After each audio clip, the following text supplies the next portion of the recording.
सतनाम वाहिगुरु साहिब जी। आसा महला तीजा। मनमुख मरहे मार मरण बिगाड़हे। दूजै भाए आत्म संघारहे।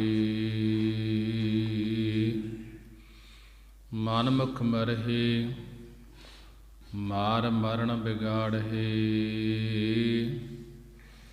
दूजै भाए आत्म संघारहे।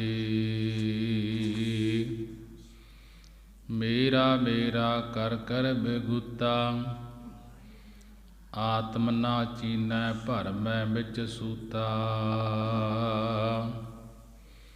मर मोया सबदे मर जाए। उस्तत निंदा गुर समझाणाई। इस जुग मैं लाहा हर जाप लै जाई।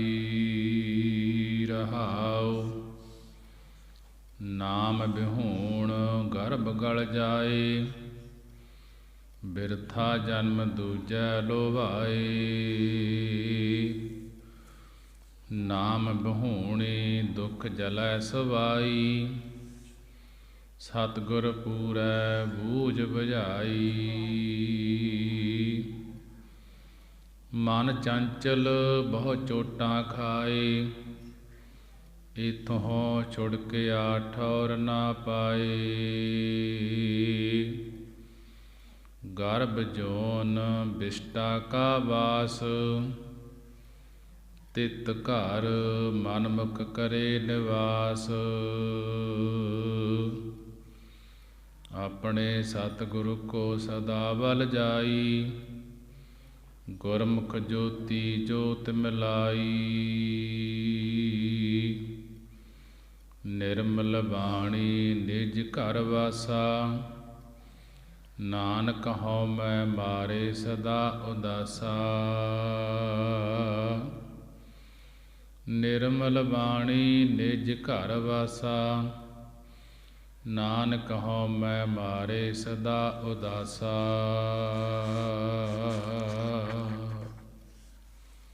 वाहिगुरु जी का खालसा वाहिगुरु जी की फतेह। साहिबे कमाल सर्ब कला समरथ जागदी जोत धन धन साहिब श्री गुरु ग्रंथ साहिब महाराज जी। साहिब श्री गुरु ग्रंथ साहिब महाराज जी का कोटान कोट शुकराना है। गुरु ने बड़ी ही रहमत किरपा की है। संगतां नूं अमृत वेले दे खुले दर्शन दीदारे बख्शे हन। आओ अमृत वेले की संभाल करते हुए गुरु दरबार के अंदर हाजरियां भरते हुए साहिब श्री गुरु ग्रंथ साहिब महाराज जी नूं सीस झुकाउंदे हुए सारी संगत गज के फतेह बुलावना करिए जी। वाहिगुरु जी का खालसा वाहिगुरु जी की फतेह। साहिब श्री गुरु ग्रंथ साहिब महाराज जी की पवित्र बाणी 362 अंग ते आसा राग दे अंदर महला तीजा। तीजे पातशाह गुरु अमरदास महाराज जी बाणी द्वारा उपदेश बख्शिश करते हैं। मनमुखां बारे समझा रहे हैं गुरु अमरदास महाराज जी तीजे पातशाह। महाराज जी कहन लगे मनमुख मरहे मार मरण बिगाड़े। गुरु अमरदास महाराज जी कहन लगे हे भाई जदों मनमुख बेमुख पुरुष मरते हैं अपने मन के पिछे चलन वाले जदों यह जीव मनुख मरते हैं मार मरण बिगाड़े ओह मर के अपने मरण नूं बिगाड़ लेंदे हन बिगाड़ जाते हैं कि जिहड़े मनमुख हुंदे हन अपने मन के पिछे चलन वाले ਉਹ ਮਨਮੁਖ ਪੁਰਸ਼ ਆਪਣੇ ਮਰਨ ਨੂੰ ਵੀ ਵਿਗਾੜ ਲੈਂਦੇ ਹਨ, ਕਿਉਂਕਿ ਜਿਹੜੇ ਗੁਰਮੁਖ ਜਨ ਹੁੰਦੇ ਹਨ ਉਹ ਆਪਣੇ ਜਨਮ ਨੂੰ ਸੰਵਾਰ ਲੈਂਦੇ ਹਨ। ਉਹਨਾਂ ਦਾ ਇਸੇ ਕਰਕੇ ਮਰਨਾ ਵੀ ਸਫਲਾ ਹੋ ਜਾਂਦਾ ਹੈ। ਜਿਹੜੇ ਇੱਥੋਂ ਪਰਮੇਸ਼ਰ ਤੋਂ ਬੇਮੁਖ ਹੋ ਕੇ ਮਰਦੇ ਹਨ ਉਹਨਾਂ ਦਾ ਮਰਨਾ ਵੀ ਸਫਲਾ ਨਹੀਂ ਹੁੰਦਾ, ਕਿਉਂਕਿ ਦੂਜੈ ਭਾਏ ਆਤਮ ਸੰਘਾਰ ਹੈ ਕਿ ਜਿਹੜੇ ਦੂਜੈ ਭਾਏ ਦਵੈਤ ਭਾਵ ਵਿੱਚ ਲੱਗਣ ਕਰਕੇ ਆਪਣੇ ਆਪ ਨੂੰ ਨਾਸ ਕਰ ਲੈਂਦੇ ਹਨ, ਆਪਣੇ ਆਪ ਨੂੰ ਨਾਸ ਕਰ ਲੈਂਦੇ ਹਨ। ਭਾਵ ਮਨਮੁਖ ਮਰਹਿ ਮਰ ਮਰਨ ਵਿਗਾੜਹਿ। ਮਨਮੁਖ ਲੋਕ ਕਾਮ ਆਦਿਕ ਵਿਸ਼ਿਆਂ ਦੇ ਮਾਰੇ ਮਰਦੇ ਰਹਿੰਦੇ ਹਨ, ਵਿਸ਼ਿਆਂ ਦੇ ਵਿੱਚ ਖਚਿਤ ਹੋ ਕੇ ਆਪਣੇ ਆਪ ਨੂੰ ਖਤਮ ਕਰ ਲੈਂਦੇ ਹਨ। ਅੰਤ ਨੂੰ ਮੌਤ ਸਮੇਂ ਵੀ ਆਪਣੇ ਮਰਨੇ ਨੂੰ ਵਿਗਾੜ ਲੈਂਦੇ ਹਨ। ਲੋਕ ਕਹਿੰਦੇ ਹਨ ਕਿ ਚੰਗਾ ਹੋ ਗਿਆ ਮਰ ਗਿਆ, ਲੋਕਾਂ ਨੂੰ ਤੰਗ ਕਰਦਾ ਸੀ। ਵਿਸ਼ਈ ਪੁਰਸ਼ ਦੀ ਗੱਲ ਕਰਦੇ ਹਨ ਮਨਮੁਖ ਲੋਕ, ਜਿਹੜੇ ਆਪਣੇ ਮਨ ਦੇ ਪਿੱਛੇ ਲੱਗ ਕੇ ਕਾਮ ਆਦਿਕ ਵਿਸ਼ਿਆਂ ਦੇ ਵਿੱਚ ਲੱਗੇ ਰਹਿੰਦੇ ਹਨ। ਉਹ ਮਾਰੇ ਮਰਦੇ ਹਨ ਕਿ ਉਹਨਾਂ ਨੂੰ ਮੌਤ ਘੱਟ ਆਉਂਦੀ ਹੈ। ਪਰਮੇਸ਼ਰ ਉਹਨਾਂ ਨੂੰ ਆਪ ਹੀ ਪੁੱਠੇ ਰਸਤੇ ਪਾ ਕੇ ਮੌਤ ਦੇ ਘਾਟ ਉਤਾਰ ਦਿੰਦਾ ਹੈ। ਲੋਕ ਵੀ ਫਿਰ ਇਹ ਕਹਿੰਦੇ ਹਨ ਚੰਗਾ ਹੋ ਗਿਆ ਕਿ ਲੋਕਾਂ ਨੂੰ ਤੰਗ ਕਰਦਾ ਸੀ। ਮਹਾਰਾਜ ਜੀ ਕਹਿਣ ਲੱਗੇ ਦੂਜੈ ਭਾਏ, ਦੂਜੈ ਭਾਏ ਆਤਮ ਸੰਘਾਰ ਹੈ। ਜਿਹੜੇ ਦੂਜੇ ਦਵੈਤ ਭਾਵ ਵਿੱਚ ਲੱਗਣ ਕਰਕੇ ਆਤਮ ਆਪਣੇ ਆਪ ਨੂੰ ਸੰਘਾਰ ਹੈ, ਨਾਸ ਕਰਦੇ ਹਨ। ਫਿਰ ਵੀ ਮੇਰਾ ਮੇਰਾ ਕਰ ਕਰ ਬਗੂਤਾ, ਫਿਰ ਵੀ ਵਿਸ਼ਿਆਂ ਦੇ ਵਿੱਚ ਖਚਿਤ ਹੋਣ ਕਰਕੇ ਵੀ ਇਹ ਕਹਿੰਦੇ ਹਨ ਮੇਰਾ ਮੇਰਾ ਕਰ ਕਰ ਬਗੂਤਾ। ਮੇਰਾ ਸਾਡਾ, ਸਾਡੇ ਕੋਲ ਇੰਨੇ ਪਦਾਰਥ, ਮੇਰਾ ਪੁੱਤਰ, ਮੇਰਾ ਮੇਰਾ ਕਰਕੇ ਮਨਮੁਖ ਜੀਵ ਬਗੁੱਤਾ ਖਰਾਬ ਹੋ ਰਹੇ ਹਨ। ਮੇਰੀ ਮੇਰੀ ਕਰਨ ਵਾਲੇ ਇੱਥੋਂ ਬੜੇ ਚਲੇ ਗਏ ਹਨ। ਇਹ ਜੀਵ ਮੇਰਾ ਮੇਰਾ ਕਰਕੇ ਹੀ ਖਰਾਬ ਹੋ ਰਿਹਾ ਹੈ। ਮੇਰੀ ਮੇਰੀ ਕੈਰੋਂ ਕਰਤੇ ਦਰਜੋਧਨ ਸੇ ਭਾਈ 12 जोजन छत्र चलै था देही गिरज न खाई। सर्ब सोन की लंका होती रावण से अधिकाई। बड़े बड़े अधिकाई ਵੱਡੇ ਵੱਡੇ ਹੋ ਕੇ ਗਏ ਹਨ। ਮੇਰੀ ਮੇਰੀ ਕਰਨ ਵਾਲੇ ਇੱਥੋਂ ਖਾਲੀ ਹੱਥੀ ਚਲੇ ਗਏ ਹਨ। ਪਰ ਮਹਾਰਾਜ ਜੀ ਕਹਿਣ ਲੱਗੇ ਆਤਮ ਨਾ ਚੀਨੈ। ਜਿਹੜਾ ਆਤਮ ਆਪਣੇ ਆਪ ਰੂਪ ਅਗਿਆਨਤਾ ਦੇ ਹਨੇਰੇ ਤੋਂ ਰਹਿਤ ਪ੍ਰਕਾਸ਼ ਸਰੂਪ ਪਰਮੇਸ਼ਰ ਨੂੰ ਨਹੀਂ ਜਾਣਦੇ, ਭਰਮੈ ਵਿੱਚ ਸੂਤਾ, ਉਹ ਭਰਮ ਵਿੱਚ, ਭਰਮ ਦੇ ਅੰਦਰ ਪੈ ਕੇ ਸੁੱਤੇ ਪਏ ਹਨ। ਕਿਉਂਕਿ ਜਾਗਣਾ ਹੈ ਤਾਂ ਪਰਮੇਸ਼ਰ ਦੇ ਨਾਮ ਦੇ ਵਿੱਚ ਹੀ ਜਾਗਣਾ ਹੈ, ਪਰਮੇਸ਼ਰ ਦੀ ਸਿਫਤ ਸਲਾਹ ਦੇ ਵਿੱਚ ਹੀ ਜਾਗਣਾ ਹੈ। ਜਿਹੜੇ ਵਿਸ਼ੇ ਵਿਕਾਰਾਂ ਦੇ ਵਿੱਚ ਪਏ ਹਨ ਉਹ ਪਰਮੇਸ਼ਰ ਦੇ ਵੱਲੋਂ ਸੁੱਤੇ ਹੋਏ ਹਨ। ਮਹਾਰਾਜ ਜੀ ਗੁਰਬਾਣੀ ਦੁਆਰਾ ਸਮਝਾ ਰਹੇ ਹਨ ਆਤਮ ਨਾ ਚੀਨੈ, ਕਿ ਜਿਹੜਾ ਆਪਣਾ ਆਪ ਰੂਪ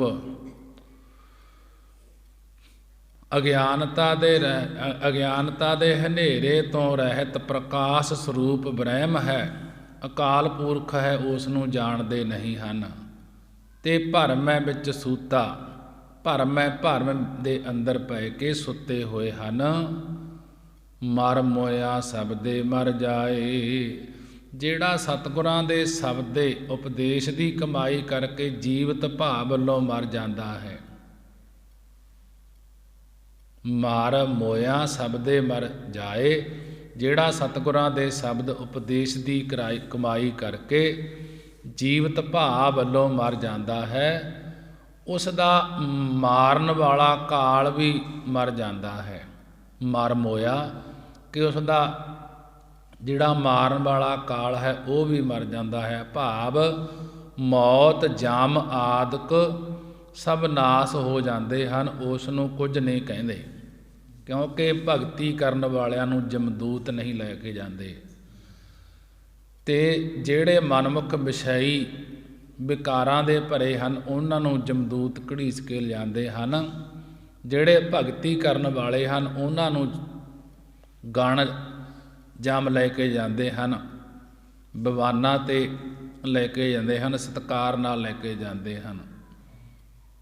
ਮਹਾਰਾਜ ਜੀ ਅੱਗੇ ਕਥਨ ਕਰਦੇ ਹਨ, ਉਸਤਤ ਨਿੰਦਾ ਗੁਰ ਸਮਝਾਣਾਈ। ਜਿਨ੍ਹਾਂ ਪੁਰਸ਼ਾਂ ਦੇ ਤਾਈਂ ਸਤਿਗੁਰੂ ਸਾਹਿਬ ਜੀ ਨੇ ਕਿਸੇ ਦੁਆਰਾ ਕੀਤੀ ਹੋਈ ਉਸਤਤ, ਸ਼ਲਾਘਾ, ਤਾਰੀਫ ਅਤੇ ਨਿੰਦਿਆ, ਦੋਸ਼ ਲਾਉਣ ਦੀ ਕਿਰਿਆ ਵਿੱਚ ਇੱਕੋ ਬਿਰਤੀ ਰੱਖਣੀ, ਜਾਣਨੀ, ਜਣਾਉਣਾ ਕੀਤੀ ਹੈ। ਉਸਤਤ ਨਿੰਦਾ ਗੁਰ ਸਮਝਾਣਾਈ ਕਿ ਜਿਨ੍ਹਾਂ ਪੁਰਸ਼ਾਂ ਤਾਈਂ ਸਤਿਗੁਰੂ ਜੀ ਨੇ ਕਿਸੇ ਦੁਆਰਾ ਵੀ ਕੀਤੀ ਹੋਈ ਸ਼ਲਾਘਾ, ਤਾਰੀਫ, ਨਿੰਦਿਆ, ਦੋਸ਼ ਲਾਉਣ ਦੀ ਕਿਰਿਆ ਇੱਕ ਸਮ ਇੱਕੋ ਬਿਰਤੀ ਜਣਾਉਣਾ ਕੀਤੀ ਹੈ, ਉਹ ਪੁਰਸ਼ ਫਿਰ ਇਸ ਯੁਗ ਮੈਂ ਲਾਹਾ ਹਰ ਜਪ ਲੈ ਜਾਏ।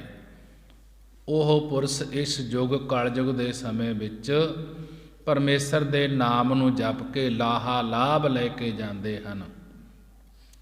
ਉਸਤਤ ਨਿੰਦਾ ਗੁਰ ਸਮਝਣਾਈ। ਜਿਨ੍ਹਾਂ ਪੁਰਸ਼ਾਂ ਦੇ ਤਾਈਂ ਸਤਿਗੁਰੂ ਜੀ ਨੇ ਕਿ ਉਸਤਤ ਨਿੰਦਾ ਤੇ ਦੋਸ਼ ਲਾਉਣਾ ਜਿਹੜੀ ਇਹ ਕਿਰਿਆ ਹੈ ਇੱਕ ਬਿਰਤੀ ਕਰਕੇ ਜਣਾਉਣਾ ਕੀਤੀ ਹੈ, ਉਹ ਪੁਰਸ਼ ਇਸ ਕਲਯੁਗ ਦੇ ਸਮੇਂ ਵਿੱਚ ਫਿਰ ਪਰਮੇਸ਼ਰ ਦੇ ਨਾਮ ਨੂੰ ਜਪ ਕੇ ਲਾਹਾ ਲਾਭ ਲੈ ਕੇ ਜਾਂਦੇ ਹਨ। ਰਹਾਉ ਵਿਸ਼ਰਾਮ ਦੇ ਕੇ ਅੱਗੇ ਮਹਾਰਾਜ ਜੀ ਕਹਿਣ ਲੱਗੇ, ਨਾਮ ਬਿਹੂਣ ਗਰਭ ਗਲ ਜਾਏ।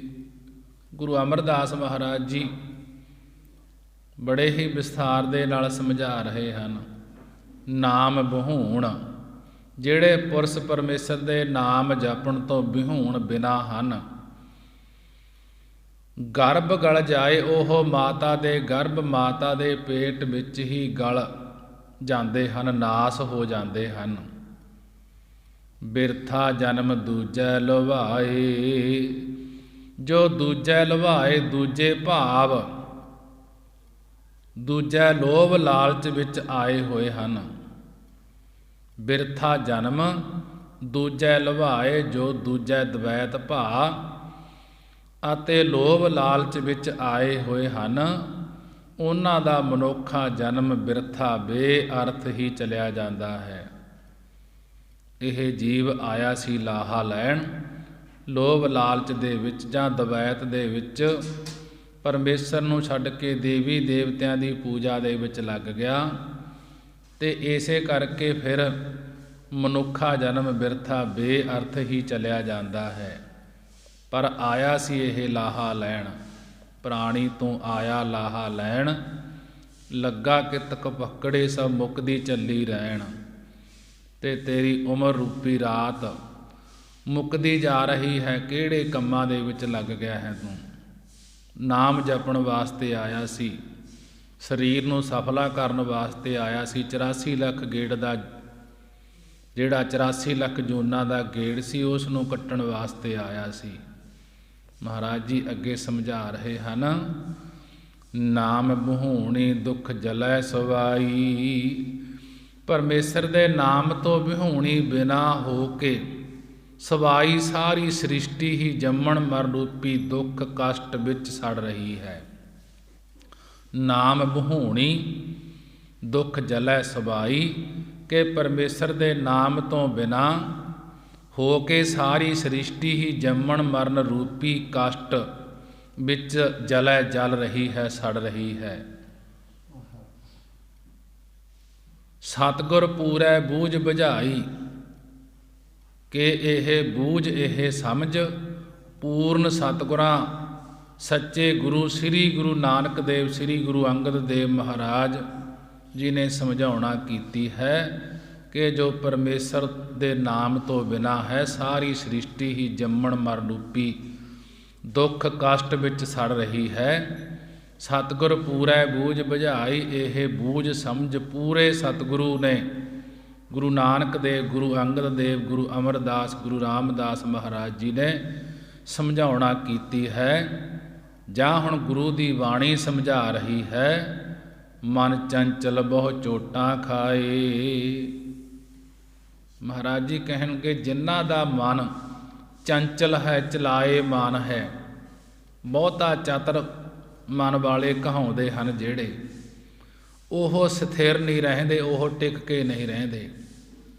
ਆਨੰਦ ਸਾਹਿਬ ਦੇ ਵਿੱਚ ਵੀ ਦੱਸਿਆ ਹੈ, ਇਹ ਮਨ ਚੰਚਲਾ ਚਤਰਾਈ ਕਿਨੈ ਨਾ ਪਾਇਆ, ਚਤਰਾਈ ਨਾ ਪਾਇਆ ਕਿਨੈ, ਤੂੰ ਸੁਣ ਮਨ ਮੇਰਿਆ, ਕਿ ਚਤਰਾਈਆਂ ਨਾਲ ਕਿਸੇ ਨੇ ਪਰਮੇਸ਼ਰ ਨੂੰ ਨਹੀਂ ਪਾਉਣਾ ਕੀਤਾ। ਇੱਥੇ ਮਹਾਰਾਜ ਜੀ ਉਚਾਰਨ ਕਰਦੇ ਹਨ, ਮਨ ਚੰਚਲ ਬਹੁ ਚੋਟਾਂ ਖਾਏ। ਜਿਨ੍ਹਾਂ ਦਾ ਮਨ ਚੰਚਲ ਹੈ, ਚਲਾਏ ਮਾਨ ਹੈ, ਭਾਵ ਟਿਕ ਕੇ ਨਹੀਂ ਰਹਿੰਦਾ, ਉਹ ਇਸ ਲੋਕ ਵਿੱਚ ਦੁਨੀਆ ਦੀਆਂ ਤਰਕਾਂ ਰੂਪੀ ਚੋਟਾਂ ਖਾਂਦੇ ਹਨ, ਪਰ ਲੋਕ ਵਿੱਚ ਜਮਾਂ ਦੀਆਂ ਬਹੁਤ ਚੋਟਾਂ ਸੱਟਾਂ ਖਾਂਦੇ ਹਨ। ਤੇ ਇਥੋਂ ਛੁਟਕਿਆ ਠੌਰ ਨਾ ਪਾਏ, ਇਥੋਂ ਛੁਟਕਿਆ ਠੌਰ ਨਾ ਪਾਏ। ਜੇਕਰ ਇਥੋਂ ਭਾਵ ਮਨੁੱਖਾ ਜਨਮ ਰੂਪੀ ਸਿਖਰਲੀ ਪੌੜੀ ਤੋਂ ਛੁੱਟ ਗਿਆ, ਇਸ ਜਨਮ ਵਿੱਚ ਨਾਮ ਨਾ ਜਪਿਆ, ਫਿਰ ਪਰਮੇਸ਼ਰ ਦੀ ਦਰਗਾਹ ਵਿੱਚ ਠੌਰ ਠਹਿਰਨਾ ਨਹੀਂ ਪਾਏਗਾ, ਜੰਮਣ ਮਰਨ ਦੇ ਗੇੜ ਵਿੱਚ ਹੀ ਪਿਆ ਰਹੇਗਾ। ਇਥੋਂ ਛੁਟਕਿਆ ਠੌਰ ਨਾ ਪਾਏ। ਜੇਕਰ ਇਹ ਜੀਵ ਇਥੋਂ ਭਾਵ ਮਨੁੱਖਾ ਜਨਮ ਰੂਪੀ ਸਿਖਰਲੀ ਪੌੜੀ ਤੋਂ ਛੁੱਟ ਗਿਆ, ਇਸ ਜਨਮ ਵਿੱਚ ਨਾਮ ਨਾ ਜਪਿਆ, ਤਾਂ ਫਿਰ ਪਰਮੇਸ਼ਰ ਦੀ ਦਰਗਾਹ ਵਿੱਚ ਠਹਿਰਨਾ ਨਹੀਂ ਪਾਏਗਾ, ਉੱਥੇ ਥਾਂ ਨਹੀਂ ਮਿਲੇਗੀ, ਜਨਮ ਮਰਨ ਦੇ ਗੇੜ ਵਿੱਚ ਹੀ ਪਾਇਆ ਜਾਏਗਾ। ਗਰਭ ਜੋਨ ਵਿਸ਼ਟਾ ਕਾ ਬਾਸ। ਮਹਾਰਾਜ ਜੀ ਕਹਿਣ ਲੱਗੇ, ਮਾਤਾ ਦੇ ਗਰਭ, ਮਾਤਾ ਦੇ ਪੇਟ ਦੀਆਂ ਜੂਨੀਆਂ ਵਿੱਚ ਜਿੱਥੇ ਵਿਸ਼ਟਾ ਕਾ ਬਾਸ, ਜਿੱਥੇ ਵਿਸ਼ਟਾ ਗੰਦਗੀ ਦਾ ਬਾਸਾ ਹੈ, ਉਸ ਮਾਤਾ ਦੇ ਗਰਭ ਰੂਪ ਘਰ ਵਿੱਚ ਜਾਂ ਗਰਭ ਜੂਨੀਆਂ ਰੂਪੀ ਘਰ ਵਿੱਚ ਬੇਮੁਖ ਪੁਰਸ਼ ਨਿਵਾਸ ਬਸਣਾ ਕਰਦੇ ਹਨ। ਗਰਭ ਜੋਨ ਵਿਸ਼ਟਾ ਕਾ ਬਾਸ, ਤਿਤ ਘਰ ਮਨਮੁਖ ਕਰੇ ਨਿਵਾਸ। ਮਹਾਰਾਜ ਜੀ ਕਹਿਣ ਲੱਗੇ, ਮਾਤਾ ਦੇ ਗਰਭ ਪੇਟ ਦੀਆਂ ਜੂਨੀਆਂ ਵਿੱਚ ਜਿੱਥੇ ਵਿਸ਼ਟਾ ਗੰਦਗੀ ਦਾ ਬਾਸਾ ਹੁੰਦਾ ਹੈ, ਕਿ ਪੁੱਠਾ ਲਟਕਦਾ ਹੁੰਦਾ ਹੈ, ਗੰਦਗੀ ਵਾਲੀ ਜੋ ਨਾੜੀ ਹੁੰਦੀ ਹੈ, ਨੱਕ ਕੋਲ ਦੀ ਲੰਘਦੀ ਹੈ, ਤਾਂ ਉੱਥੇ ਬਾਸਾ ਹੁੰਦਾ ਹੈ। ਉਸ ਮਾਤਾ ਦੇ ਗਰਭ ਰੂਪ ਘਰ ਵਿੱਚ ਜਾਂ ਗਰਭ ਜੋਨੀਆਂ ਰੂਪੀ ਘਰ ਵਿੱਚ ਮਨਮੁਖ ਕਰੇ ਨਿਵਾਸ, ਮਨਮੁਖ ਬੇਮੁਖ ਪੁਰਸ਼ ਬਸਣਾ ਕਰਦੇ ਹਨ, ਜਿਹੜੇ ਆਪਣੇ ਮਨ ਦੇ ਪਿੱਛੇ ਚੱਲਦੇ ਹਨ ਤੇ ਪਰਮੇਸ਼ਰ ਦੇ ਨਾਮ ਨੂੰ ਨਹੀਂ ਜਪਦੇ। ਆਪਣੇ ਸਤਿਗੁਰ ਕੋ ਸਦਾ ਬਲ ਜਾਈ। ਹੈ ਭਾਈ, ਗੁਰੂ ਅਮਰਦਾਸ ਮਹਾਰਾਜ ਜੀ ਕਥਨ ਕਰਦੇ ਹਨ ਕਿ ਅਸੀਂ ਤਾਂ ਆਪਣੇ ਸੱਚੇ ਗੁਰੂ ਤਾਈਂ ਹਮੇਸ਼ਾ ਸੈਂਕੜੇ ਵਾਰੀ ਬਲਿਹਾਰ ਕੁਰਬਾਨ ਜਾਈ ਜਾਂਦੇ ਹਾਂ। ਆਪਣੇ ਸਤਿਗੁਰ ਕੋ ਸਦਾ ਬਲ ਜਾਈ। ਗੁਰੂ ਅਮਰਦਾਸ ਮਹਾਰਾਜ ਜੀ ਕਥਨ ਕਰਦੇ ਹਨ ਕਿ ਇਹ ਭਾਈ, ਅਸੀਂ ਤਾਂ ਆਪਣੇ ਸਾਡੇ ਸਤਿਗੁਰੂ ਸੱਚੇ ਗੁਰੂ ਤਾਈਂ ਹਮੇਸ਼ਾ ਸੈਂਕੜੇ ਵਾਰੀ ਬਲਿਹਾਰ ਕੁਰਬਾਨ ਜਾਂਦੇ ਹਾਂ। ਜਿਨ੍ਹਾਂ ਸਤਿਗੁਰਾਂ ਨੇ ਗੁਰਮੁਖ ਜੋਤੀ ਜੋਤ ਮਿਲਾਈ, ਜਿਨ੍ਹਾਂ ਸਤਿਗੁਰਾਂ ਨੇ ਗੁਰਮੁਖ ਜਨਾਂ ਦੀ ਪਰਤਕ ਜੋਤ ਨੂੰ ਆਪਣੀ ਅਦਵੈਤ ਆਨੰਦ ਰੂਪੀ ਜੋਤ ਵਿੱਚ ਮਿਲਾਉਣਾ ਕੀਤਾ ਹੈ, ਉਹਨਾਂ ਦੇ ਤਾਈਂ ਅਸੀਂ ਸੈਂਕੜੇ ਵਾਰ ਬਲਿਹਾਰ ਕੁਰਬਾਨ ਜਾਂਦੇ ਹਾਂ।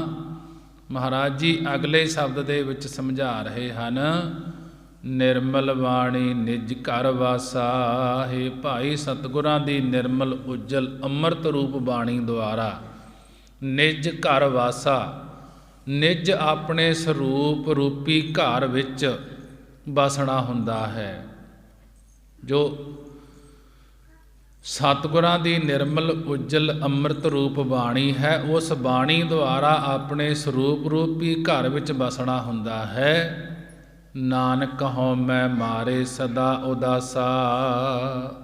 ਸਤਿਗੁਰੂ ਗੁਰੂ ਅਮਰਦਾਸ ਮਹਾਰਾਜ ਜੀ ਕਥਨ ਕਰਦੇ ਹਨ ਕਿ ਜਿਹੜੇ ਦੇਹ ਦਾ, ਪਦਾਰਥਾਂ ਦਾ ਤੇ ਹਉਮੈ ਹੰਗਤਾ ਮਮਤਾ ਨੂੰ ਮਾਰ ਭਾਵ ਨਿਵਰਤ ਕਰ ਦਿੰਦੇ ਹਨ, ਉਹ ਸੰਸਾਰ ਵਿੱਚ ਰਹਿੰਦਿਆਂ ਹੋਇਆਂ ਵੀ ਸੰਸਾਰ ਵੱਲੋਂ ਹਮੇਸ਼ਾ ਉਪਰਾਮ ਰਹਿੰਦੇ ਹਨ।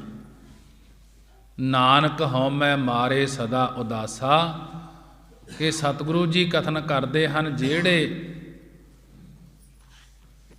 ਦੇਹ ਦੇ ਹੰਕਾਰ ਨੂੰ, ਪਦਾਰਥਾਂ ਦੀ ਹੰਗਤਾ ਮਮਤਾ ਨੂੰ ਮਾਰ ਭਾਵ ਨਿਵਰਤ ਕਰ ਦਿੰਦੇ ਹਨ, ਉਹ ਸੰਸਾਰ ਵਿੱਚ ਰਹਿੰਦਿਆਂ ਹੋਇਆਂ ਹੀ ਸੰਸਾਰ ਵੱਲੋਂ ਹਮੇਸ਼ਾ ਉਪਰਾਮ ਰਹਿੰਦੇ ਹਨ। ਮਹਾਰਾਜ ਜੀ ਨੇ ਬੜੇ ਹੀ ਵਿਸਥਾਰ ਦੇ ਦੁਆਰਾ ਸਮਝਾਉਣਾ ਕੀਤਾ ਹੈ। ਅਗਲੇ ਸ਼ਬਦ ਦੇ ਅੰਦਰ ਮਹਾਰਾਜ ਜੀ ਤੀਜੇ ਪਾਤਸ਼ਾਹ ਸਮਝਾ ਰਹੇ ਹਨ, ਆਸਾ ਮਹੱਲਾ ਤੀਜਾ। ਲਾਲੈ ਆਪਣੀ ਜਾਤ ਗਵਾਈ, ਤਨ ਮਨ ਅਰਪੇ ਸਤਿਗੁਰ ਸਰਣਾਈ। ਹਿਰਦੈ ਨਾਮ ਵੱਡੀ ਵਡਿਆਈ, ਸਦਾ ਪ੍ਰੀਤਮ ਪ੍ਰਭ ਹੋਏ ਸਖਾਈ। ਸੋ ਲਾਲਾ ਜੀਵਤ ਮਰੈ, ਸੋਗ ਹਰਖ ਦੋਇ ਸਮ ਕਰ ਜਾਣੈ। ਗੁਰ ਪ੍ਰਸਾਦੀ ਸ਼ਬਦ ਉਧਰੈ ਰਹਾਉ, ਕਰਣੀ ਕਾਰ ਧੁਰਹੁ ਫਰਮਾਈ। ਬਿਨ ਸ਼ਬਦੈ ਕੋ ਥਾਏ ਨ ਪਾਈ, ਕਰਣੀ ਕੀਰਤ ਨਾਮ ਬਸਾਈ। ਕਰਣੀ ਕੀਰਤ ਨਾਮ ਬਸਾਈ, ਆਪੇ ਦੇਵੈ ਢਿੱਲ ਨਾ ਪਾਈ।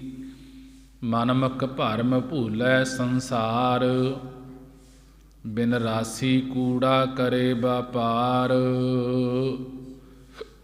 ਬਿਨ ਰਾਸੀ ਬਖਰ ਪੱਲੇ ਨਾ ਪਾਏ, ਮਨਮੁਖ ਭੂਲਾ ਜਨਮ ਗਵਾਏ। ਸਤਿਗੁਰ ਸੇਵੇ ਸੋ ਲਾਲਾ ਹੋਏ, ਊਤਮ ਜਾਤੀ ਊਤਮ ਸੋਏ। ਗੁਰ ਪੌੜੀ ਸਬਦੋਂ ਉੱਚਾ ਹੋਏ, ਨਾਨਕ ਨਾਮ ਵਡਾਈ ਹੋਏ। ਗੁਰੂ ਅਮਰਦਾਸ ਮਹਾਰਾਜ ਜੀ ਤੀਸਰੇ ਪਾਤਸ਼ਾਹ ਬਾਣੀ ਦੁਆਰਾ ਉਪਦੇਸ਼ ਬਖਸ਼ਿਸ਼ ਕਰ ਰਹੇ ਹਨ, ਸਿੱਖਿਆ ਦੇ ਰਹੇ ਹਨ। ਮਹਾਰਾਜ ਜੀ ਕਹਿਣ ਲੱਗੇ, ਲਾਲਾ ਆਪਣੀ ਜਾਤ ਗਵਾਈ। ਹੇ ਭਾਈ, ਜਿਨ੍ਹਾਂ ਨੇ ਆਪਣੀ ਜਾਤ ਜਾਤੀ ਦਾ ਅਭਿਮਾਨ ਗਵਾ ਦਿੱਤਾ ਹੈ, ਉਹੀ ਪਰਮੇਸ਼ਰ ਦੇ ਲਾਲਾ ਪਿਆਰੇ ਦਾਸ ਹਨ। ਜਿਨ੍ਹਾਂ ਦਾਸਾਂ ਨੇ, ਪਿਆਰਿਆਂ ਨੇ ਆਪਣੀ ਜਾਤੀ ਦਾ ਹੰਕਾਰ ਗਵਾ ਦਿੱਤਾ ਹੈ। ਲਾਲਾ ਆਪਣੀ ਜਾਤ ਗਵਾਈ। ਹੈ ਭਾਈ, ਜਿਨ੍ਹਾਂ ਨੇ ਆਪਣੀ ਜਾਤ ਜਾਤੀ ਦਾ ਵੱਡੇ ਹੋਣ ਦਾ ਹੰਕਾਰ ਗਵਾ ਦਿੱਤਾ ਹੈ, ਉਹੀ ਪਰਮੇਸ਼ਰ ਦੇ ਪਿਆਰੇ ਦਾਸ ਹਨ, ਉਹੀ ਸੇਵਕ ਹਨ। ਅਤੇ ਤਨ ਮਨ ਅਰਪੇ ਸਤਿਗੁਰ ਸਰਨਾਈ, ਉਹਨਾਂ ਨੇ ਹੀ ਆਪਣਾ ਤਨ ਸਰੀਰ ਮਨ ਹਿਰਦਾ ਸਤਿਗੁਰ ਸੱਚੇ ਗੁਰੂ ਸਾਹਿਬ ਜੀ ਦੀ ਸਰਨਾਈ ਸਰਨ ਵਿੱਚ ਆ ਕੇ ਅਰਪਣ ਕੀਤਾ ਹੈ। ਜਿਨ੍ਹਾਂ ਨੇ ਆਪਣੀ ਜਾਤੀ ਦਾ ਅਭਿਮਾਨ ਗਵਾ ਦਿੱਤਾ ਹੈ, ਤੇ ਉਹੀ ਪਰਮੇਸ਼ਰ ਦੇ ਪਿਆਰੇ ਹਨ। ਜਿਹੜੇ ਪਰਮੇਸ਼ਰ ਦੇ ਪਿਆਰੇ ਹਨ, ਉਹਨਾਂ ਨੇ ਹੀ ਆਪਣਾ ਤਨ ਸਰੀਰ ਮਨ ਹਿਰਦਾ ਸੱਚੇ ਗੁਰੂ ਸਾਹਿਬ ਜੀ ਦੀ ਸਰਨ ਵਿੱਚ ਆ ਕੇ ਅਰਪਣ ਕਰ ਦਿੱਤਾ ਹੈ। ਜੋ ਵੀ ਪਰਮੇਸ਼ਰ ਦੀ ਸਰਨ ਦੇ ਵਿੱਚ ਆਪਣੇ ਆਪ ਨੂੰ ਅਰਪਣ ਕਰ ਦਿੰਦੇ ਹਨ, ਉਹਨਾਂ ਨੂੰ ਹੀ ਪਰਮੇਸ਼ਰ ਦੀ ਪ੍ਰਾਪਤੀ ਹੁੰਦੀ ਹੈ। ਤਨ ਮਨ ਧਨ ਸੌਂਪ ਗੁਰ ਕੋ, ਹੁਕਮ ਮੰਨਿਆ ਪਾਈਐ। ਜਿਨ੍ਹਾਂ ਨੇ ਤਨ ਮਨ ਧਨ ਆਪਣਾ ਗੁਰੂ ਅੱਗੇ ਅਰਪਣ ਕੀਤਾ ਹੈ ਤੇ ਹੁਕਮ ਮੰਨਿਆ ਹੈ, ਉਹਨਾਂ ਨੇ ਹੀ ਪਰਮੇਸ਼ਰ ਨੂੰ ਪਾਉਣਾ ਕੀਤਾ ਹੈ। ਹਿਰਦੈ ਨਾਮ ਵੱਡੀ ਵਡਿਆਈ, ਹੈ ਭਾਈ ਜਿਨ੍ਹਾਂ ਦੇ ਹਿਰਦੇ, ਜਿਨ੍ਹਾਂ ਦੇ ਮਨ ਵਿੱਚ ਪਰਮੇਸ਼ਰ ਦਾ ਨਾਮ ਵਸ ਜਾਂਦਾ ਹੈ। ਹਿਰਦੈ ਨਾਮ ਵੱਡੀ ਵਡਿਆਈ, ਹੈ ਭਾਈ ਜਿਨ੍ਹਾਂ ਦੇ ਹਿਰਦੇ ਵਿੱਚ, ਮਨ ਵਿੱਚ ਪਰਮੇਸ਼ਰ ਦਾ ਨਾਮ ਵਸ ਜਾਂਦਾ ਹੈ, ਉਹਨਾਂ ਦੀ ਲੋਕ ਪਰਲੋਕ ਵਿੱਚ ਵੱਡੀ ਬਹੁਤ ਉੱਚੀ ਵਡਿਆਈ ਸੋਭਾ ਹੁੰਦੀ ਹੈ। ਉਹਨਾਂ ਦੀ ਹੀ ਸੋਭਾ ਹੁੰਦੀ ਹੈ ਲੋਕ ਪਰਲੋਕ ਦੇ ਵਿੱਚ, ਜਿਨ੍ਹਾਂ ਦੇ ਹਿਰਦੇ ਵਿੱਚ ਪਰਮੇਸ਼ਰ ਦਾ ਨਾਮ ਵਸ ਜਾਂਦਾ ਹੈ। ਸਦਾ ਪ੍ਰੀਤਮ ਪ੍ਰਭ ਹੋਏ ਸਖਾਈ, ਤੇ ਪ੍ਰੀਤਮ ਪਿਆਰਾ ਪਰਮੇਸ਼ਰ ਹਮੇਸ਼ਾ ਹੀ ਉਹਨਾਂ ਦਾ ਲੋਕ ਪਰਲੋਕ ਦਾ ਸਖਾਈ, ਸਹਾਈ, ਸਹਾਇਤਾ ਕਰਨ ਵਾਲਾ ਹੁੰਦਾ ਹੈ। ਜਿਨ੍ਹਾਂ ਦੇ ਮਨ ਵਿੱਚ ਪਰਮੇਸ਼ਰ ਦਾ ਨਾਮ ਵਸ ਜਾਂਦਾ ਹੈ ਕਿ ਉਹਨਾਂ ਦੀ ਵਡਿਆਈ ਸੋਭਾ ਹੁੰਦੀ ਹੈ, ਤੇ ਪ੍ਰੀਤਮ ਪਿਆਰਾ ਪ੍ਰਭੂ ਪਰਮੇਸ਼ਰ ਹਮੇਸ਼ਾ ਹੀ ਉਹਨਾਂ ਦਾ ਲੋਕ ਪਰਲੋਕ ਦਾ ਸਹਾਇਤਾ ਕਰਨ ਵਾਲਾ ਰਾਖਾ ਹੁੰਦਾ ਹੈ। ਉਹ ਸਭ ਤੇ ਉੱਚਾ, ਸਭ ਤੇ ਸੂਚਾ, ਜਾਂ ਕੈ ਹਿਰਦੈ ਬਸਿਆ ਭਗਵਾਨ, ਕਿ ਜਿਨ੍ਹਾਂ ਦੇ ਹਿਰਦੇ ਵਿੱਚ ਭਗਵਾਨ ਪਰਮੇਸ਼ਰ ਵਸ ਜਾਂਦਾ ਹੈ, ਉਹ ਸਭ ਤੋਂ ਉੱਚਾ ਤੇ ਸਭ ਤੋਂ ਸੁੱਚਾ ਹੋ ਜਾਂਦਾ ਹੈ। ਮਹਾਰਾਜ ਜੀ ਨੇ ਬੜੇ ਹੀ ਵਿਸਥਾਰ ਦੇ ਨਾਲ ਸਮਝਾਉਣਾ ਕੀਤਾ ਹੈ। ਕਹਿਣ ਲੱਗੇ ਸੋ ਲਾਲਾ, ਹੈ ਭਾਈ ਉਹੀ ਲਾਲਾ ਹੈ, ਉਹੀ ਸੇਵਕ ਹੈ। ਜੀਵਤ ਮਰੈ ਜੋ ਜੀਵਤ ਭਾ ਤੋਂ ਮਰ ਜਾਂਦਾ ਹੈ। ਆਪ ਆਪਣੇ ਅੰਦਰੋਂ ਹੰਕਾਰ ਗਵਾ ਕੇ ਪਰਮੇਸ਼ਰ ਵੱਲ ਜਿਉਂਦਾ ਹੈ, ਉਹੀ ਸੇਵਕ ਹੈ। ਸੋਗ ਹਰਕ ਦੋਇ ਸਮ ਕਰ ਜਾਣੈ, ਜਿਹੜਾ ਸੇਵਕ ਹੁੰਦਾ ਹੈ ਪਰਮੇਸ਼ਰ ਦਾ, ਉਹ ਪਦਾਰਥ ਗਏ ਤੋਂ ਸੋਗ ਗਮ, ਤੇ ਆਏ ਤੋਂ ਹਰਖ ਖੁਸ਼ੀ, ਦੋਨਾਂ ਨੂੰ ਇੱਕ ਸਮਾਨ ਕਰਕੇ ਜਾਣਦਾ ਹੈ। ਜਿਹੜਾ ਪਰਮੇਸ਼ਰ ਦਾ ਸੇਵਕ ਲਾਲਾ ਹੁੰਦਾ ਹੈ, ਉਹ ਪਦਾਰਥ ਗਏ ਤੋਂ ਤੇ ਪਦਾਰਥ ਆਏ ਤੋਂ ਇੱਕ ਸਮਾਨ ਸਮਝਦਾ ਹੈ ਕਿ ਪਰਮੇਸ਼ਰ ਨੇ ਦੇਣਾ ਹੈ, ਪਰਮੇਸ਼ਰ ਨੇ ਵੱਧ ਦੇਣਾ ਹੈ ਜਾਂ ਘੱਟ ਦੇਣਾ ਹੈ, ਉਸ ਦੀ ਰਜ਼ਾ ਨੂੰ ਮੰਨਦਾ ਹੈ, ਹੁਕਮ ਨੂੰ ਮੰਨਦਾ ਹੈ। ਉਹ ਅਸਲੀ ਸੇਵਕ ਹੁੰਦਾ ਹੈ। ਇਉਂ ਗੁਰ ਪ੍ਰਸਾਦੀ ਸ਼ਬਦ ਉਧਰੈ, ਇਉਂ ਉਹ ਸਤਿਗੁਰਾਂ ਦੀ ਪ੍ਰਸਾਦੀ ਕਿਰਪਾ ਦੁਆਰਾ ਉਪਦੇਸ਼ ਦੀ ਕਮਾਈ ਕਰਕੇ ਸੰਸਾਰ ਸਮੁੰਦਰ ਤੋਂ ਉਧਰ ਜਾਂਦੇ ਹਨ, ਤਰ ਜਾਂਦੇ ਹਨ, ਭਾਵ ਮੁਕਤ ਹੋ ਜਾਂਦੇ ਹਨ। ਰਹਾਉ ਵਿਸ਼ਰਾਮ ਦੇ ਕੇ ਮਹਾਰਾਜ ਜੀ ਅੱਗੇ ਸਮਝਾ ਰਹੇ ਹਨ।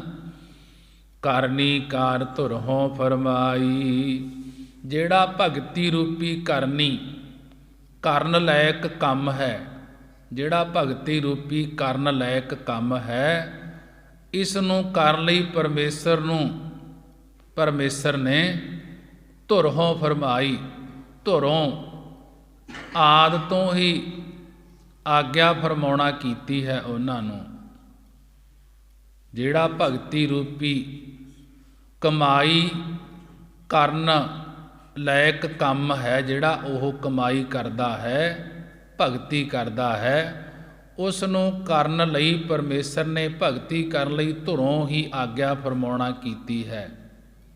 ਬਿਨ ਸ਼ਬਦੈ ਕੋ ਥਾਏ ਨਾ ਪਾਈ, ਸਤਿਗੁਰਾਂ ਦੇ ਸ਼ਬਦੈ ਉਪਦੇਸ਼ ਦੀ ਕਮਾਈ ਕੀਤਿਆਂ ਤੋਂ ਬਗੈਰ ਕੋਈ ਸੱਚਖੰਡ ਜਾਂ ਤੁਰਿਆ ਪਦ ਰੂਪੀ ਜਗ੍ਹਾ ਨੂੰ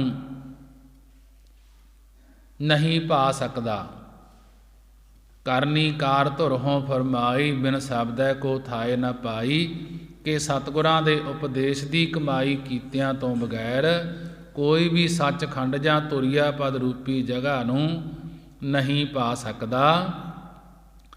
ਕਰਨੀ ਕੀਰਤ ਨਾਮ ਬਸਾਈ, ਜਿਹੜੇ ਪਰਮੇਸ਼ਰ ਦੀ ਕੀਰਤਨ ਭਗਤੀ ਰੂਪੀ ਕਰਤੂਤ ਕਰਦੇ ਹਨ, ਕੰਮ ਕਰਦੇ ਹਨ, ਕਮਾਈ ਕਰਦੇ ਹਨ, ਅਤੇ ਪਰਮੇਸ਼ਰ ਦੇ ਨਾਮ ਨੂੰ ਨਾਮ ਵਸਾਈ, ਨਾਮ ਨੂੰ ਮਨ ਵਿੱਚ ਵਸਾ ਕੇ ਰੱਖਦੇ ਹਨ।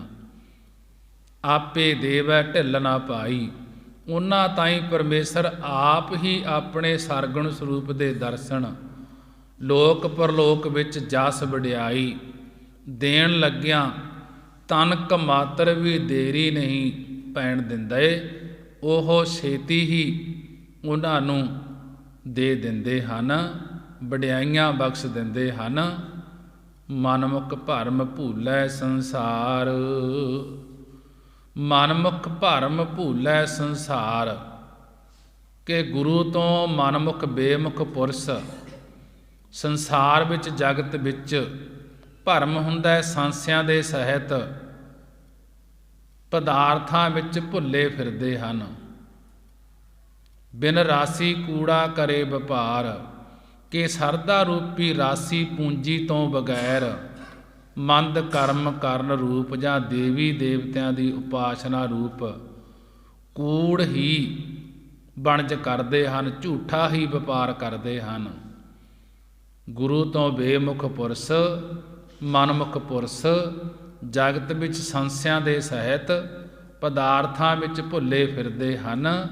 ਸਰਦਾ ਰੂਪੀ ਪੂੰਜੀ ਤੋਂ ਬਗੈਰ ਮੰਦ ਕਰਮ ਕਰਨ ਰੂਪ ਜਾਂ ਦੇਵੀ ਦੇਵਤਿਆਂ ਦੀ ਉਪਾਸਨਾ ਰੂਪ ਝੂਠਾ ਹੀ ਵਪਾਰ ਵਣਜ ਕਰਦੇ ਹਨ। ਬਿਨ ਰਾਸੀ ਬਖਰ ਪੱਲੇ ਨਾ ਪਾਏ, ਸਰਦਾ ਰੂਪੀ ਪੂੰਜੀ ਤੋਂ ਰਾਸੀ ਤੋਂ ਬਗੈਰ ਮਨਮੁਖ ਪੁਰਸ਼ ਪਰਮੇਸ਼ਰ ਦੇ ਲਾਭਦਾਇਕ ਨਾਮ ਰੂਪੀ ਸੌਦੇ ਨੂੰ ਹਿਰਦੇ ਰੂਪੀ ਪੱਲੇ ਵਿੱਚ ਨਹੀਂ ਪ੍ਰਾਪਤ ਕਰ ਸਕਦੇ।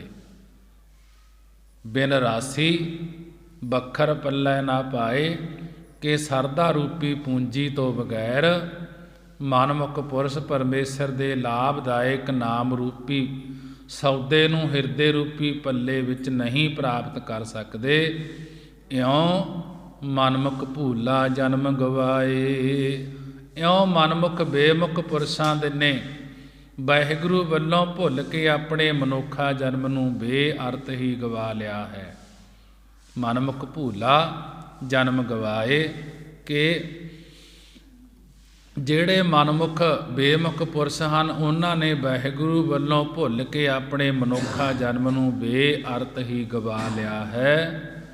ਸਤਿਗੁਰ ਸੇਵੇ ਸੋ ਲਾਲਾ ਹੋਏ, ਜਿਹੜਾ ਸਤਿਗੁਰੂ ਸੱਚੇ ਗੁਰੂ ਸਾਹਿਬ ਜੀ ਦੀ ਸੇਵਾ ਸਿਮਰਨ ਟਹਿਲ ਕਰਦਾ ਹੈ ਉਹ ਲਾਲਾ, ਉਹ ਸੇਵਕ ਹੁੰਦਾ ਹੈ।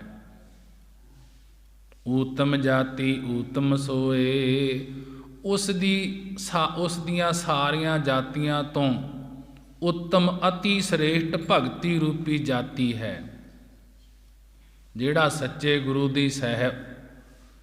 ਗੁਰੂ ਸਾਹਿਬ ਜੀ ਦੀ ਸੇਵਾ ਕਰਦਾ ਹੈ, ਟਹਿਲ ਕਰਦਾ ਹੈ, ਉਹ ਲਾਲਾ, ਉਹ ਸੇਵਕ ਹੁੰਦਾ ਹੈ।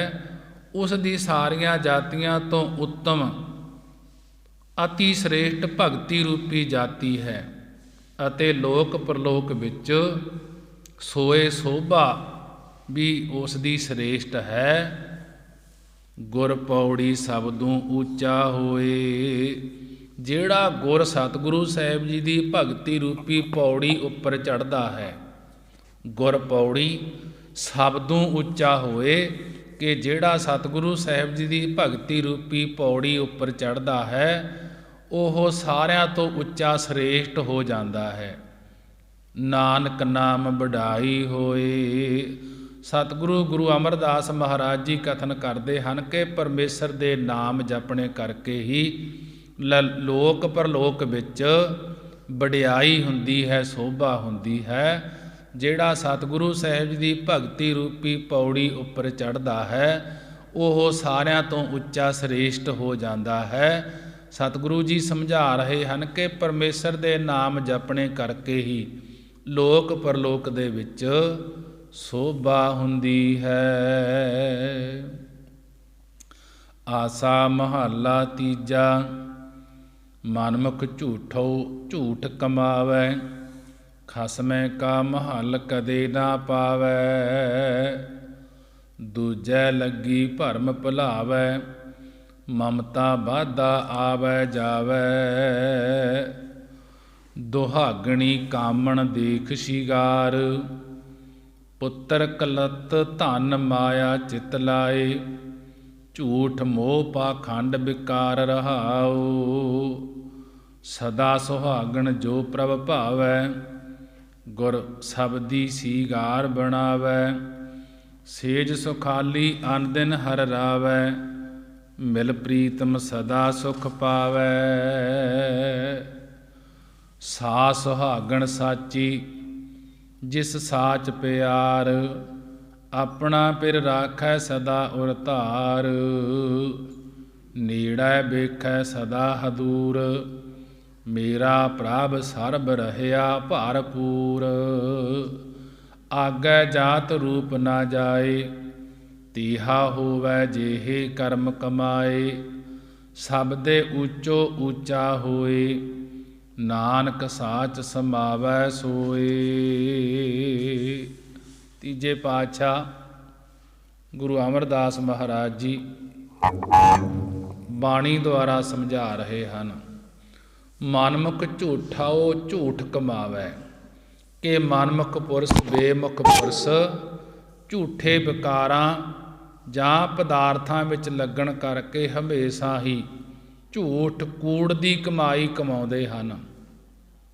ਮਨਮੁਖ ਝੂਠੋ ਝੂਠ ਕਮਾਵੈ, ਮਨਮੁਖ ਬੇਮੁਖ ਪੁਰਸ਼ ਕਿ ਝੂਠੇ ਵਿਕਾਰਾਂ ਜਾਂ ਪਦਾਰਥਾਂ ਵਿੱਚ ਲੱਗਣ ਕਰਕੇ ਹਮੇਸ਼ਾ ਹੀ ਕੂੜ ਦੀ ਕਮਾਈ ਕਮਾਉਂਦੇ ਹਨ। ਖਸਮੈ ਕੰਮ ਹੱਲ ਕਦੇ ਨਾ ਪਾਵੈ, ਉਹ ਖਸਮੈ ਮਾਲਕ ਅਕਾਲ ਪੁਰਖ ਦਾ ਸਰੂਪ ਰੂਪੀ ਮਹੱਲ ਅਸਥਾਨ ਕਦਾ ਚਿੱਤ ਵੀ ਨਹੀਂ ਪਾ ਸਕਦੇ। ਦੂਜੈ ਲੱਗੀ ਭਰਮ ਭੁਲਾਵੈ, ਜਿਨ੍ਹਾਂ ਦੀ ਬਿਰਤੀ ਦਵੈਤ ਵਿੱਚ ਲੱਗੀ ਹੋਈ ਹੈ। ਭਰਮ ਭੁਲਾਵੈ, ਉਹ ਭਰਮ ਕਰਕੇ ਸੰਸਿਆ ਕਰਕੇ ਭੁੱਲਣ ਵਿੱਚ ਆ ਰਹੇ ਹਨ। ਮਮਤਾ ਵਾਧਾ ਆਵੈ ਜਾਵੈ, ਕਿ ਪਦਾਰਥਾਂ ਦੀ ਮਮਤਾ ਮੇਰ ਵਿੱਚ ਬੱਝੇ ਹੋਣ ਕਰਕੇ 84 ਲੱਖ ਜੂਨਾਂ ਵਿੱਚ ਆਵੈ ਜਾਵੈ ਆਉਂਦੇ ਜਾਂਦੇ ਰਹਿੰਦੇ ਹਨ। ਜਿਨ੍ਹਾਂ ਦੀ ਬਿਰਤੀ ਦਵੈਤ ਵਿੱਚ ਲੱਗੀ ਹੋਈ ਹੈ, ਉਹ ਸੰਸਿਆ ਕਰਕੇ ਭੁੱਲਣ ਵਿੱਚ ਆ ਰਹੇ ਹਨ। ਮਮਤਾ ਵਾਧਾ ਆਵੈ ਜਾਵੈ, ਕਿ ਪਦਾਰਥਾਂ ਦੀ ਮਮਤਾ ਮੇਰ ਤੇਰ ਵਿੱਚ ਬੱਝਿਆ ਹੋਇਆ ਹੋਣ ਕਰਕੇ 84 ਲੱਖ ਜੂਨਾਂ ਵਿੱਚ ਆਵੈ ਆਉਂਦੇ ਜਾਂਦੇ ਰਹਿੰਦੇ ਹਨ। ਦੁਹਾਗਣੀ ਕਾਮਣ ਦੇਖ ਸ਼ਿਗਾਰ, ਜਿਵੇਂ ਦੁਹਾਗਣੀ ਵਿਧਵਾ ਔਰਤ ਨੇ ਪਤੀ ਦੀ ਚਾਹਵਾਨ ਇਸਤਰੀ ਨੂੰ ਵੇਖ ਕਰਕੇ ਕੀਤੇ ਹੋਏ ਸੁਹੱਪਣ ਸਮੱਗਰੀ ਬੇਅਰਥ ਹੀ ਹੈ। ਇਸੇ ਪ੍ਰਕਾਰ ਮਨਮੁਖ ਰੂਪੀ ਛੁੱਟੜ ਔਰਤਾਂ ਪਰਮੇਸ਼ਰ ਪਤੀ ਦੀਆਂ ਚਾਹਵਾਨ ਜਗਿਆਸੂ ਰੂਪ ਇਸਤਰੀਆਂ ਨੂੰ ਦੇਖ ਕੇ ਬੈਰਾਗ ਆਦਿਕ ਸਾਧਨ ਰੂਪੀ ਸ਼ਿਗਾਰ ਕਰਦੀਆਂ ਹਨ, ਪਰੰਤੂ ਪਰਮੇਸ਼ਰ ਦੇ ਨਾਮ ਵਿੱਚ ਚਿੱਤ ਨਾ ਜੁੜਨ ਕਰਕੇ ਸਭ ਬੇਅਰਥ ਹੀ ਹੈ। ਪੁੱਤ ਕਲਤ ਧਨ ਮਾਇਆ ਚਿਤ ਲਾਏ, ਪੁੱਤ ਕਲਤ ਧਨ ਮਾਇਆ ਚਿਤ ਲਾਏ, ਕਿ ਮਨਮੁਖਾਂ ਨੇ ਪੁੱਤ ਪੁੱਤਰ ਕਲਤ ਇਸਤਰੀ ਪੁੱਤਰ ਦੀ ਇਸਤਰੀ ਤੇ ਧਨ ਰੋਕੜੀ ਮਾਇਆ ਛਲ ਰੂਪ ਪਦਾਰਥਾਂ ਵਿੱਚ ਮਨ ਨੂੰ ਲਾਇਆ ਹੈ। ਇਹਨਾਂ ਦੇ ਮੋਹ ਕਰਕੇ, ਇਹਨਾਂ ਦੇ ਮੋਹ ਵਿੱਚ ਫਸੇ ਹੋਏ ਝੂਠ ਮੋਹ ਪਾਖੰਡ ਵਿਕਾਰ, ਕਿ ਇਹਨਾਂ ਦੇ ਮੋਹ ਸਨੇਹ ਵਿੱਚ ਫਸੇ ਹੋਏ ਪਖੰਡ ਦੰਭ ਕਰਕੇ ਝੂਠ ਬੋਲਦੇ ਹਨ, ਕੂੜ ਬੋਲਦੇ ਹਨ ਤੇ ਵਿਕਾਰ ਖੋਟੀਆਂ ਕਾਰਾਂ ਨੂੰ ਕਰਦੇ ਹਨ। ਵਿਕਾਰ ਕਾਮ ਕ੍ਰੋਧ ਆਦਿਕ ਦੇ ਅਧੀਨ ਰਹਿੰਦੇ ਹਨ। ਰਹਾਉ ਵਿਸਰਾਮ ਦੇ ਕੇ ਮਹਾਰਾਜ ਜੀ ਕਹਿਣ ਲੱਗੇ, ਸਦਾ ਸੁਹਾਗਣ ਜੋ ਪ੍ਰਭ ਭਾਵੈ, ਜਿਹੜੇ ਪ੍ਰਭੂ ਪਰਮੇਸ਼ਰ ਨੂੰ ਭਾ ਜਾਂਦੇ ਹਨ, ਚੰਗੇ ਲੱਗਦੇ ਹਨ, ਉਹ ਹਮੇਸ਼ਾ ਹੀ ਸੁਹਾਗਣ ਸੁਹਾਗਵੰਤੀਆਂ ਦੀ ਨਿਆਈ ਹਨ। ਜੋ ਸਤਿਗੁਰਾਂ ਦੇ ਉਪਦੇਸ਼ ਦੀ ਕਮਾਈ ਕਰਨੀ ਹੈ, ਇਹੋ ਹੀ ਸ਼ਿਗਾਰ ਸੁਹੱਪਣ ਸਮੱਗਰੀ ਬਣਾਉਣਾ ਕਰਦੇ ਹਨ। ਸੇਜ ਸੁਖਾਲੀ ਅਨ ਦਿਨ ਹਰ ਰਾਵੈ, ਉਹਨਾਂ ਦੀ ਅੰਤਸ ਕਰ ਰੂਪੀ ਹਿਰਦਾ ਰੂਪੀ ਸੇਜਾ ਸਰਦਾ ਸ਼ਾਂਤੀ ਆਦਿਕ ਗੁਣਾਂ ਦੇ ਸਹਿਤ ਸੁਖਾਲੀ ਸੁੱਖਾਂ ਵਾਲੀ ਬਣੀ ਹੋਈ ਹੈ। ਮਿਲ ਪ੍ਰੀਤਮ ਸਦਾ ਸੁਖ ਪਾਵੈ ਕਿ ਉਹ ਅਨ ਦਿਨ ਰਾਤ ਦਿਨ ਪਰਮੇਸ਼ਰ ਦੇ ਆਨੰਦ ਨੂੰ ਮਾਣਦੇ ਹਨ। ਪ੍ਰੀਤਮ ਪਿਆਰੇ ਪਰਮੇਸ਼ਰ ਨਾਲ ਮਿਲ ਕਰਕੇ ਹਮੇਸ਼ਾ ਰਹਿਣ ਵਾਲਾ ਅਵਿਨਾਸੀ ਆਨੰਦ ਪ੍ਰਾਪਤ ਕਰਦੇ ਹਨ। ਮਹਾਰਾਜ ਜੀ ਨੇ ਬੜੇ ਹੀ ਵਿਸਥਾਰ ਦੇ ਨਾਲ ਸਮਝਾਉਣਾ ਕੀਤਾ ਹੈ। ਸਾ ਸੁਹਾਗਣ ਸਾਚੀ ਜਿਸ ਸਾਚ ਪਿਆਰ, ਹੇ ਭਾਈ ਉਹ ਹੀ ਜੀਵ ਰੂਪ ਇਸਤਰੀ ਸੱਚੀ ਸੁਹਾਗਣ ਸੁਹਾਗਵੰਤੀ ਭਾਵ ਗਿਆਨਵਾਨ ਹੈ, ਜਿਸ ਨੂੰ ਸੱਚ ਸਰੂਪ ਪਰਮੇਸ਼ਰ ਵਿੱਚ ਪਿਆਰ ਹੈ, ਪ੍ਰੇਮ ਹੈ। ਸਾ ਸੁਹਾਗਣ ਸਾਚੀ ਜਿਸ ਸਾਚ ਪਿਆਰ, ਹੇ ਭਾਈ ਸਾ ਉਹ ਹੀ ਜੀਵ ਰੂਪ ਇਸਤਰੀ ਸਾਚੀ ਸੱਚੀ ਸੁਹਾਗਣ ਸੁਹਾਗਵੰਤੀ ਭਾਵ ਗਿਆਨਵਾਨ ਹੈ, ਜਿਸ ਨੂੰ ਸੱਚ ਸਰੂਪ ਪਰਮੇਸ਼ਰ ਵਿੱਚ ਪਿਆਰ ਹੈ, ਪ੍ਰੇਮ ਹੈ। ਜਿਵੇਂ ਪ੍ਰਤੀਵਰਤਾ ਇਸਤਰੀ ਆਪਣੇ ਪਤੀ ਨੂੰ ਹਮੇਸ਼ਾ ਆਪਣੇ ਹਿਰਦੇ ਵਿੱਚ ਧਾਰਨ ਕਰਕੇ ਰੱਖਦੀਆਂ ਹਨ, ਇਸੇ ਪ੍ਰਕਾਰ ਆਪਣਾ ਪਿਰ ਰਾਖੈ ਸਦਾ ਉਰ ਧਾਰ। ਇਸੇ ਪ੍ਰਕਾਰ ਸੰਤ ਭਗਤ ਜਨ ਪਤੀ ਅਕਾਲ ਪੁਰਖ ਨੂੰ ਸਦਾ ਆਪਣੇ ਹਿਰਦੇ ਵਿੱਚ ਵਸਾ ਕੇ ਰੱਖਦੇ ਹਨ। ਨੇੜੇ ਵੇਖੈ ਸਦਾ ਹਦੂਰ, ਜਿਨ੍ਹਾਂ ਦਾ ਮਨ ਸਾਧ ਸੰਗਤ ਵਿੱਚ ਹਮੇਸ਼ਾ ਹਦੂਰ ਹਜੂਰੀ ਵਿੱਚ ਰਹਿੰਦਾ ਹੈ। ਜਿਨ੍ਹਾਂ ਦਾ ਮਨ ਸਾਧ ਸੰਗਤ ਵਿੱਚ ਹਮੇਸ਼ਾ ਹਜੂਰੀ ਵਿੱਚ ਰਹਿੰਦਾ ਹੈ। ਮੇਰਾ ਪ੍ਰਭ ਸਰਬ ਰਹਿਆ ਭਰਪੂਰ, ਉਹ ਪਰਮੇਸ਼ਰ ਨੂੰ ਹਰ ਵਕਤ ਨੇੜਾ ਨਿਕਟ ਹੀ ਵੇਖਦੇ ਹਨ।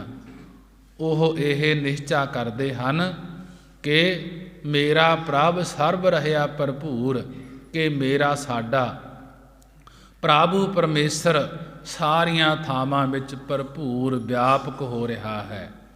ਜਿਨ੍ਹਾਂ ਦਾ ਮਨ ਸਾਧ ਸੰਗਤ ਵਿੱਚ ਹਮੇਸ਼ਾ ਗੁਰੂ ਦੀ ਹਜ਼ੂਰੀ ਵਿੱਚ ਰਹਿੰਦਾ ਹੈ, ਉਹ ਪਰਮੇਸ਼ਰ ਨੂੰ ਹਰ ਵਕਤ ਨੇੜੇ ਨਿਕਟ ਵੇਖਦੇ ਹਨ। ਉਹ ਇਹ ਨਿਸ਼ਚਾ ਰੱਖਦੇ ਹਨ ਕਿ ਸਾਡਾ ਪਰਮੇਸ਼ਰ ਸਾਰੀਆਂ ਥਾਵਾਂ ਵਿੱਚ ਭਰਪੂਰ ਵਿਆਪਕ ਹੋ ਰਿਹਾ ਹੈ। ਆਗੈ ਜਾਤ ਰੂਪ ਨਾ ਜਾਏ, ਹੇ ਭਾਈ ਅੱਗੇ ਪਰਲੋਕ ਵਿੱਚ ਕਿਸੇ ਦੀ ਜਾਤ ਜਾਤੀ ਅਤੇ ਰੂਪ ਆਕਾਰ ਸ਼ਕਲ ਦੀ ਸੁੰਦਰਤਾ ਨਾਲ ਨਹੀਂ ਜਾਂਦੀ। ਆਗੈ ਜਾਤ ਰੂਪ ਨਾ ਜਾਏ ਕਿ ਇਹ ਭਾਈ ਆਗੈ ਅੱਗੇ ਪਰਲੋਕ ਵਿੱਚ ਕਿਸੇ ਦੀ ਜਾਤ ਅਤੇ ਕਿਸੇ ਦਾ ਰੂਪ ਆਕਾਰ ਸ਼ਕਲ ਦੀ ਸੁੰਦਰਤਾ ਜਿਹੜਾ ਸ਼ਕਲ ਦਾ ਸੁਹੱਪਣਾ ਹੈ ਉਹ ਨਾਲ ਨਹੀਂ ਜਾਂਦਾ। ਜੇ ਤੇਹਾ ਹੋਵੈ ਜਿਹੇ ਕਰਮ ਕਮਾਹੇ, ਕਿ ਜਿਹੋ ਜਿਹੇ ਜੀਵ ਸੰਸਾਰ ਵਿੱਚ ਕਰਮ ਕਮਾਉਂਦਾ ਹੈ ਉਹ ਜਿਹੇ ਹੀ ਅੱਗੇ ਫਲ ਪ੍ਰਾਪਤ ਹੁੰਦੇ ਹਨ। ਇਸ ਜੀਵ ਨੂੰ ਸਭ ਦੇ ਉੱਚੋ ਉੱਚਾ ਹੋਏ, ਜੋ ਸਤਿਗੁਰਾਂ ਦੇ ਸਬਦ ਦੇ ਉਪਦੇਸ਼ ਦੀ ਕਮਾਈ ਕਰਦੇ ਹਨ, ਜੋ ਸਤਿਗੁਰਾਂ ਦੇ ਉਪਦੇਸ਼ ਦੀ ਕਮਾਈ ਕਰਦੇ ਹਨ। ਉੱਚੋ ਉੱਚਾ ਹੋਏ ਕਿ ਉਹ ਉੱਚੇ ਤੋਂ ਉੱਚੇ ਦੇਵਤਿਆਂ ਆਦਿਕ ਦੀਆਂ ਪਦਵੀਆਂ ਤੋਂ ਵੀ ਉੱਚੇ ਮਰਤਬੇ ਵਾਲੇ ਹੋ ਜਾਂਦੇ ਹਨ। ਨਾਨਕ ਸਾਚ ਸਮਾਵੈ ਸੋਏ। ਸਤਿਗੁਰੂ ਗੁਰੂ ਅਮਰਦਾਸ ਮਹਾਰਾਜ ਜੀ ਕਥਨ ਕਰਦੇ ਹਨ ਕਿ ਸੋਏ ਉਹ ਸੱਚੇ ਪਰਮੇਸ਼ਰ ਵਿੱਚ ਸਮਾਏ ਸਮਾ ਜਾਂਦੇ ਹਨ, ਅਭੇਦ ਹੋ ਜਾਂਦੇ ਹਨ।